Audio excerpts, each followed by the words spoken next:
Tidak perlu berbelit-belit untuk mengungkapkan perasaan terhadap orang yang kita cintai. Cukup simpel, bisa difahami, bisa dimengerti, untuk memberi tahukan bagaimana isi hati pada pujaan hati. Beda pengungkapan, beda bahasa, tidak masalah, selagi masih bisa difahami. Ada yang bilang, Ufujiku, loen galak kon kata, tiang tresna tekan hati, olong rohang ku toho, mada wara ade diita. Aku hendak dengan ikau, abang demen ame ning, awak cinta kau, sa cintaku, kuporo iko, beta talalu cinta dengan lu. Semua itu merupakan ungkapan perasaan di mana ucapan ditafsirkan melalui pikiran, turun ke hati sehingga menjadi perasaan. Itulah cara mengungkapkan perasaan cinta pada pasangan.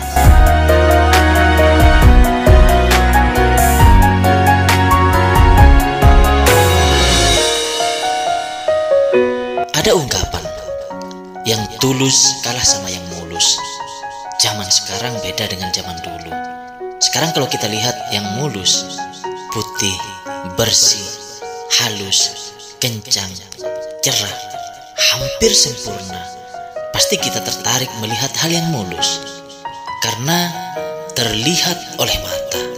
Makanya tulus kalah dengan yang mulus. Sementara ketulusan itu tidak terlihat, tidak berupa, dan hanya bisa dirasa bagi mereka yang peka. Tulus itu berkenan dengan sikap batin. Ia cuma dapat dirasa oleh hati, karena ini merupakan bahasa hati. Sebagian orang bilang, yang tulus banyak yang dikecewakan. Jangan sia-siakan ketulusan seseorang, karena cintanya lebih besar dari sakit yang ia terima. Itulah tulus yang sebenarnya.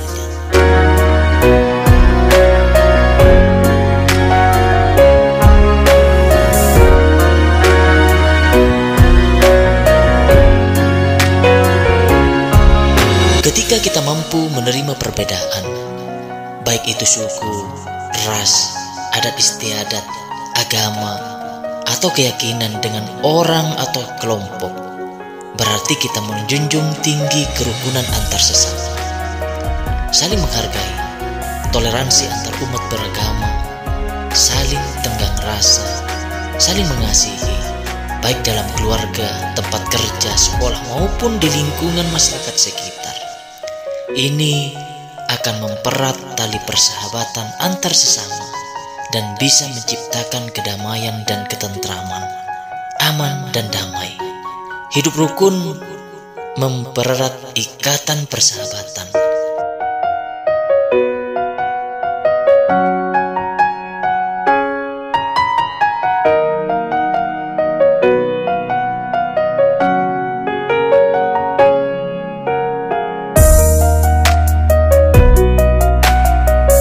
Kalau menilai seseorang patokannya adalah materi, entitas, gatra, wujud, fisik yang menjadi patokan utama, maka sulit kita dapatkan orang yang sempurna. Karena kesempurnaan itu hanya milik Tuhan, yang berhak menilai, melakukan, bahkan bertanggung jawab atas kehidupan seseorang, bukan orang lain, melainkan diri sendiri. Menilai seseorang itu takarannya bukan dari pendapat dan perasaan diri sendiri, tanpa memahami kondisinya, yang kebanyakan asumsi, katanya dan katanya. Itu yang biasa menyesatkan diri sendiri dan orang lain. Beda antara menasihati dengan menghakimi. Orang yang suka menghakimi seseorang hanya peduli terhadap kesalahan-kesalahan kita. Sementara orang yang memahami kita tidak hanya berfokus pada kesalahan saja, tapi kebaikanmu juga dia peduli. Mari kita sadari bahwa tidak semua orang itu sempurna, akan tetapi semua akan berfokus menuju kesempurnaan.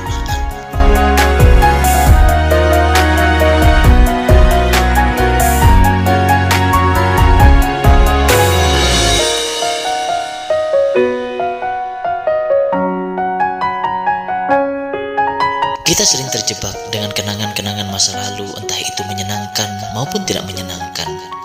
dalam perjalanan hidup mencari teman yang bisa diajak tertawa bersama itu mudah. Yang sulit itu mencari teman yang bisa diajak menangis bersama, itu yang sulit. Dengan kata lain, kalau mau diajak senang-senang, itu banyak yang mendekat. Namun ketika kita dalam kesulitan, kesusahan, mereka pergi meninggalkan kita tanpa basa-basi. Itu yang terjadi. Salah, lupa, khilaf, itu hal yang wajar di masa lalu. Buang jauh-jauh kenangan pahit yang pernah ada. Salah satu cara untuk melupakan masa lalu yang kelam dengan cara ikhlas menerima apa adanya. Alihkan masa lalu yang negatif menjadi positif. Ingat, masa depan pasti lebih indah ketimbang masa lalu.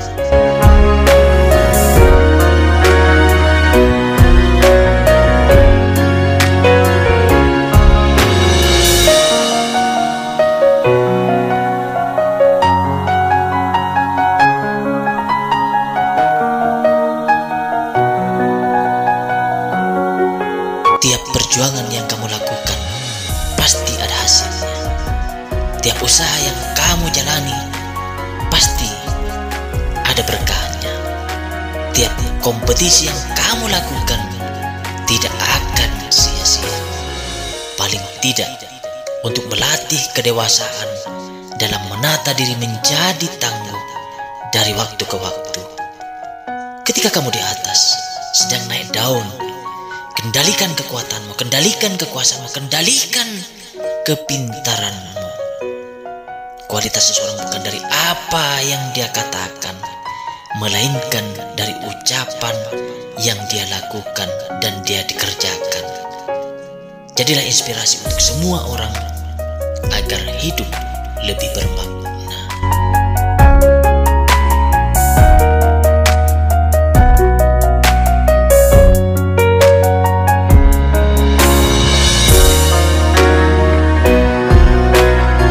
Kamu bebas menarasikan suatu peristiwa, entah itu benar atau salah, sebatas hayalan atau nyata, secara detail dengan kronologinya, entah itu menghibur atau memberikan wawasan pemahaman untuk orang lain, baik itu cerita pendek yang biasa dikenal dengan bisik-bisik, atau cerita panjang lebar berbentuk novel, biografi, dan lain sebagainya. Narasi itu biasanya menonjolkan suatu tindakan atau perbuatan yang dibumbui agar menarik dengan gaya bahasa naratif. Ketika kita bercerita tentang kehidupan orang lain, dengan begitu lihainya kita pintar meraciknya, membolak-balikan suatu fakta. Tapi ketika kita dihadapkan dengan kekurangan diri kita sendiri, kita tidak mampu menarasikan tentang kehidupan diri. Untuk itu, bijaklah menarasikan diri sendiri sebelum menarasikan orang lain.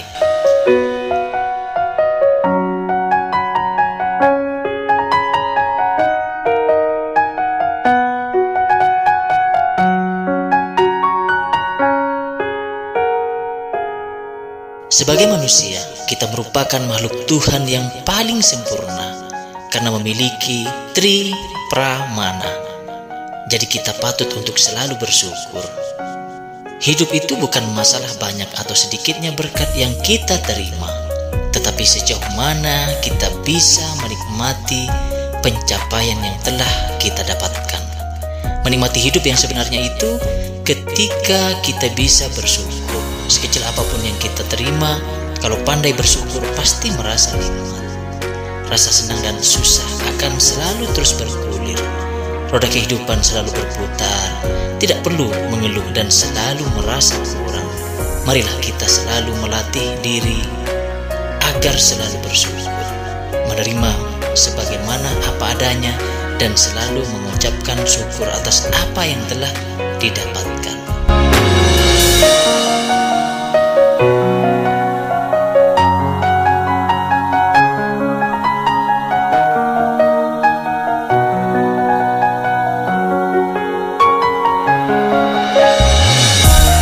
Kunci keberhasilan itu salah satunya bekerja tanpa pamrih. Sepi ing pamrih, rame ing gawe. Tajam tanpa melukai, cepat tanpa mendahului, banter tan bancangi, pintar tanpa menggurui, tinggi tanpa harus melebihi, tuwur tan nongkuli. Jadilah teladan dan sandaran bagi berlabuhnya harapan banyak orang.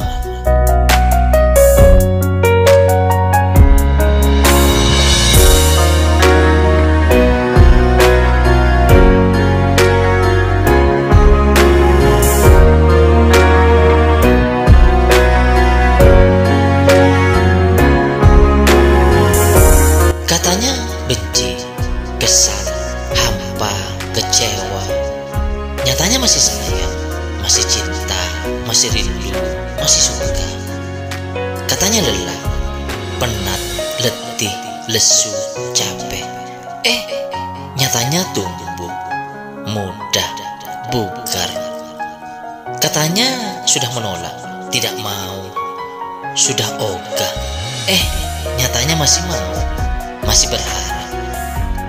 Omongan itu gampang diucapkan. Ini salah satu bentuk percakapan, pembicaraan. Orang bilang sebagai pemulung, kita harus bijak kapan harus mendengar omongan orang, kapan harus mengabaikan. Mana kata hati dan mana kata orang. Kita harus bisa membedakan katanya dan nyatanya.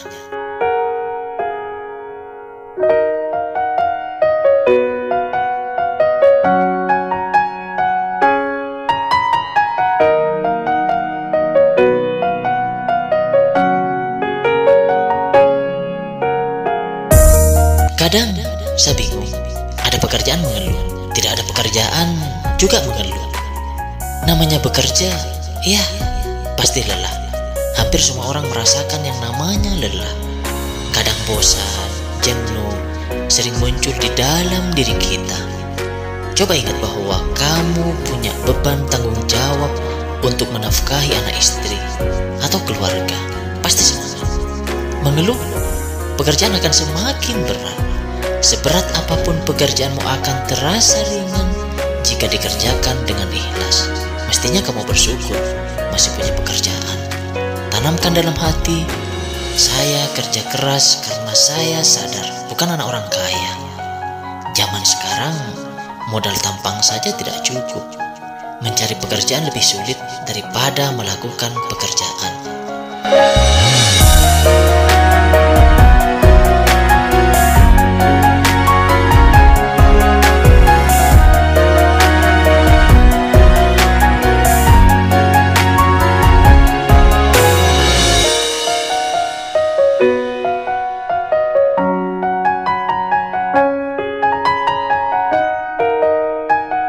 Sejelek dan seburuk apapun yang pernah dilakukan di masa lalunya, kita tidak boleh memandang sebelah mata. Pasti ada sisi baik yang dapat kita jadikan pelajaran. Ketika kita berfokus pada kekurangan seseorang, maka cenderung akan meremehkan bahkan menganggap orang itu tidak berharga, tidak penting, tidak istimewa. Sekali orang memandangmu tidak baik, maka apapun yang kamu lakukan dan kamu kerjakan selalu tidak baik. Salah benar, baik buruk sebenarnya tergantung cara kita memandang. Disinilah cerminan bagaimana caramu bersikap terhadap orang lain. Jernihkan pikiran dan hati, menjauhlah dari prasangka-prasangka yang tidak pasti agar lebih bijak dalam memandang kekurangan orang lain.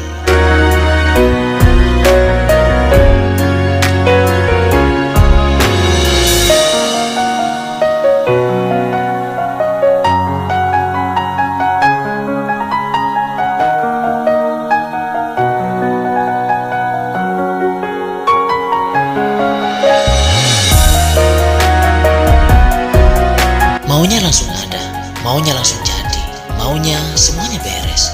Padahal tidak ada yang instan, semuanya butuh proses. Tidak ada yang didapat dengan mudah, semua butuh waktu, agar keinginan tercapai. Semua butuh upaya agar yang diharapkan sesuai dengan yang direncanakan. Hidup itu tidak perlu dibikin susah selagi mudah. Untuk itu, tumbuhkan harapan agar tujuan tercapai. Hidup harus diperjuangkan, salah satunya dengan kerja keras. Tanpa kerja keras, sulit mencapai kesuksesan.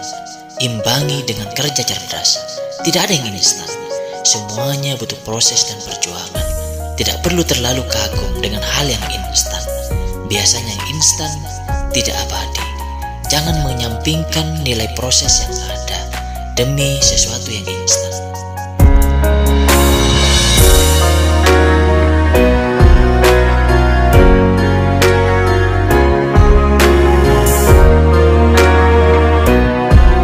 Orang dihargai itu bukan karena sebatas kekayaan semata.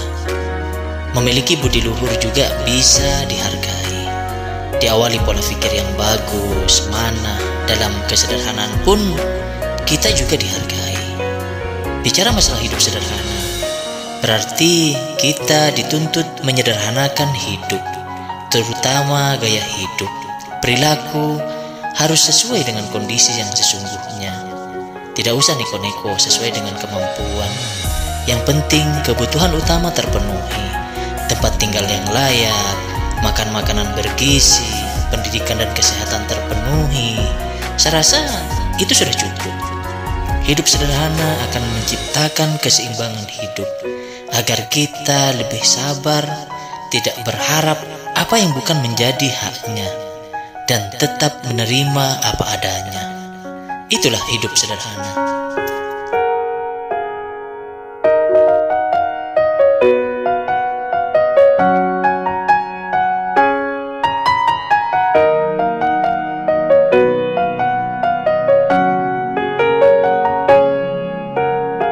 Hidup adalah kesempatan. Orang belum bisa dikatakan sukses kalau belum bisa menciptakan kesempatan. Bicara masalah kesempatan, pasti bicara masalah waktu. Setelah memanfaatkan kesempatan, ada dua opsi yang akan kita terima: gagal atau berhasil. Kalau kita gagal, tentu bisa dijadikan pelajaran penting. Yang jelas, kita sudah mengambil kesempatan. Karena ini sebuah peluang. Kita sendiri yang menciptakan. Banyak peluang untuk mencapai kesuksesan. Banyak kesempatan untuk meraih apa yang kita inginkan. Kesempatan sering terlewatkan tanpa kita sadari, dan itu jarang terulang kembali. Jangan menunggu kesempatan datang, tapi ciptakan kesempatan. Karena kesempatan kita sendiri yang menciptakan.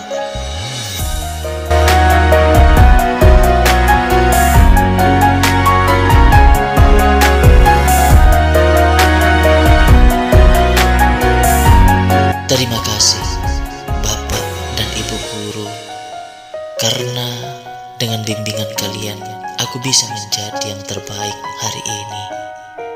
Bapak dan Ibu Guru, jasa kalian terlalu besar untuk bisa aku balas. Engkau memberikan ilmu, pengetahuan, dan juga nasihat untuk menambahkan wawasan dan memperbaiki budi pekertiku. Tanpa engkau, aku tidak akan bisa apa-apa. Engkaulah pahlawan tanpa tanda jasa. Semoga Bapak Ibu Guru tetap diberikan kesehatan dan dimudahkan segala urusan. Selamat Hari Guru Nasional 25 November.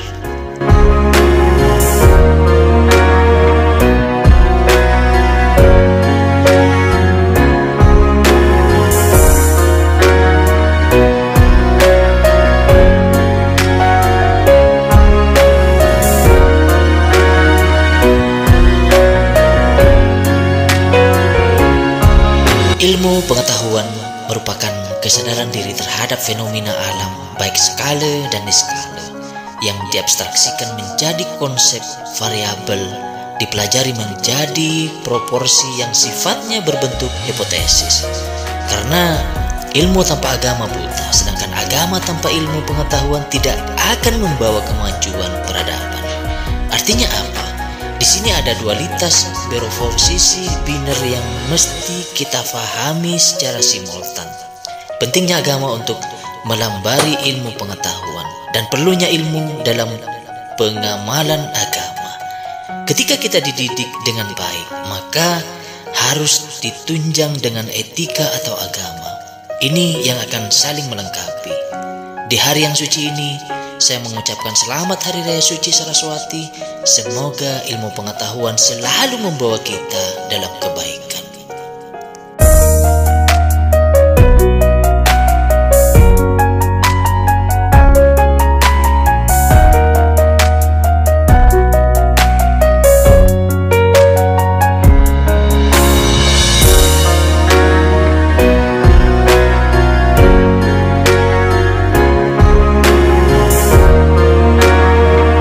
Kita bebas merefleksikan perasaan terhadap perilaku atau tindakan diri sendiri maupun orang lain, selama itu tidak bertentangan dengan etika dan norma yang ada. Bicara masalah etika, tentu tidak lepas dengan masalah moral yang berkaitan dengan tradisi yang dimiliki oleh seseorang atau kelompok. Ini merupakan konsep penilaian sifat kebaikan atau kebenaran dari tindakan seseorang berdasarkan norma yang ada. Etika sendiri merupakan sebuah karakter atau watak, sopan santun, sikap seseorang dalam kehidupan bermasyarakat agar terjalin hubungan yang baik antar sesama. Karena moral mengajarkan apa yang benar dan etika melaksanakan hal yang benar. Jadi etika lebih mengarah pada tindakan baik buruk antar sesama. Itulah etika yang sebenarnya.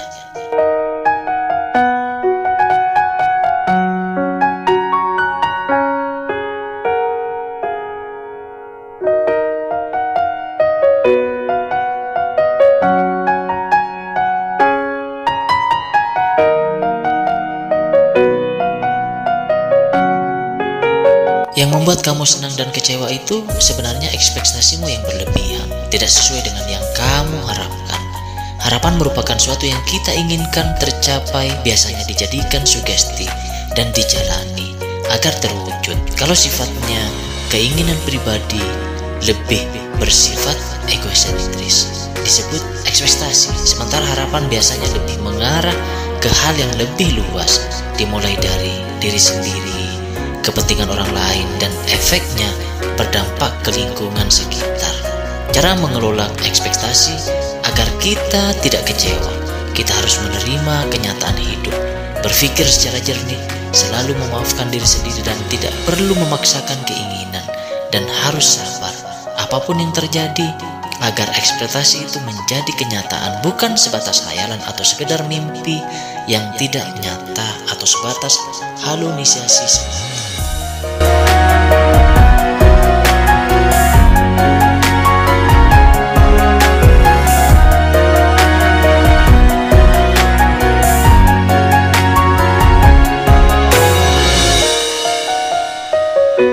Ketika doamu belum terjawab, bersabarlah, tidak perlu galau. Tuhan pasti mengabulkan. Tunggu waktu yang tepat, doa-doa akan segera terkabul. Hanya saja perlu kesabaran.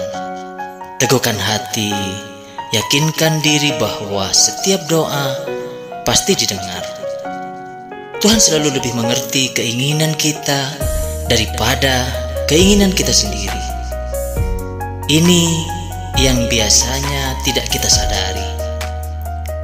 Kunci wujud bakti kita kepada Tuhan harus berlandaskan tulus, ikhlas, tanpa mengharapkan imbalan. Ini merupakan bentuk dari doa yang sebenarnya.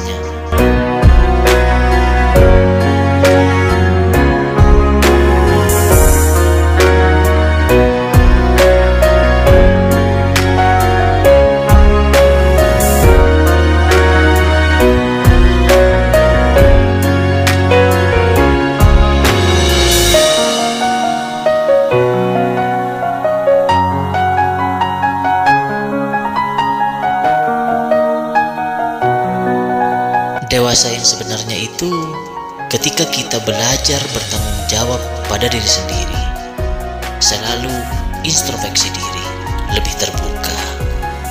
mudah mengeluh, memiliki empati terhadap orang lain, tidak pernah menyimpan rasa dendam terhadap orang yang mungkin selalu menyakitimu.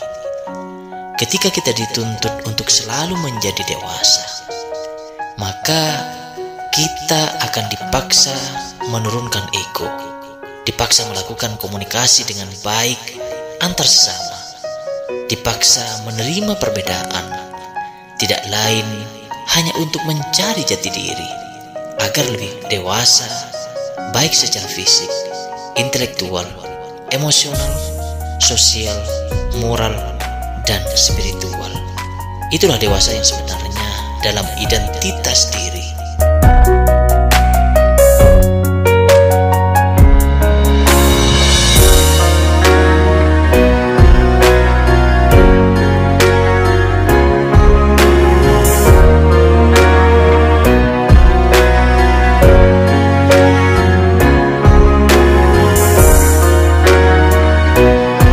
Rezeki atau berkat bukan hanya berbentuk uang semata. Ada dua hal yang perlu kita pahami tentang rezeki. Yang pertama, memang material, seperti uang, harta, kendaraan, rumah, dan lain sebagainya. Namun, ada juga rezeki atau berkat itu yang kedua berupa non-material, seperti kesehatan, ketenangan, kedamaian, dan lain sebagainya yang kita dapatkan. Terlepas dari itu semua, kita sebagai manusia wajib bersyukur dan tetap berusaha dan bekerja walau semuanya itu telah ditentukan oleh Tuhan. Jangan lupa berdoa karena ini bagian dari ibadah.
Ambisi dan obsesi itu dua hal yang berbeda.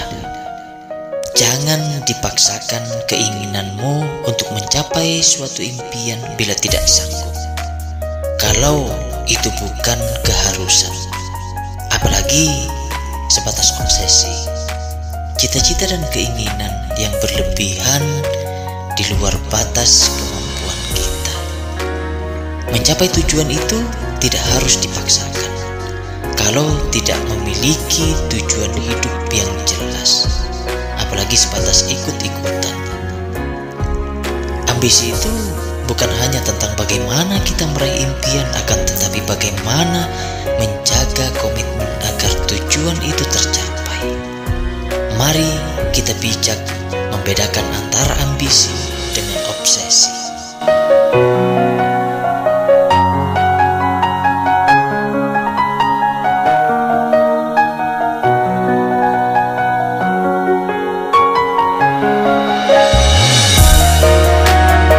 Mari kita sambut Natal dengan penuh kebahagiaan, memberikan sentuhan kelembutan di setiap ucapan dan perbuatan, menghadirkan kebahagiaan di setiap jiwa-jiwa yang tersentuh dengan penuh kasih. Di momen yang penuh kebahagiaan ini, saya berharap Natal membawa harapan baru, impian baru, keceriaan dan kehangatan ke dalam hati kita dan orang-orang tercinta. Semoga impian dan harapan menjadi kenyataan. Selamat Natal. Semoga hari ini keajaiban Natal menghiasi hari-hari kita dengan kebahagiaan dan kegembiraan, dan di tahun depan membawa keberkahan yang lebih besar sepanjang tahun. Selamat merayakan keagungan Natal. Hari ini merupakan hari yang sangat tepat untuk mengungkapkan cinta dan kegembiraan. Semoga Natal membawa kebahagiaan dan keberkahan bagi kita semua.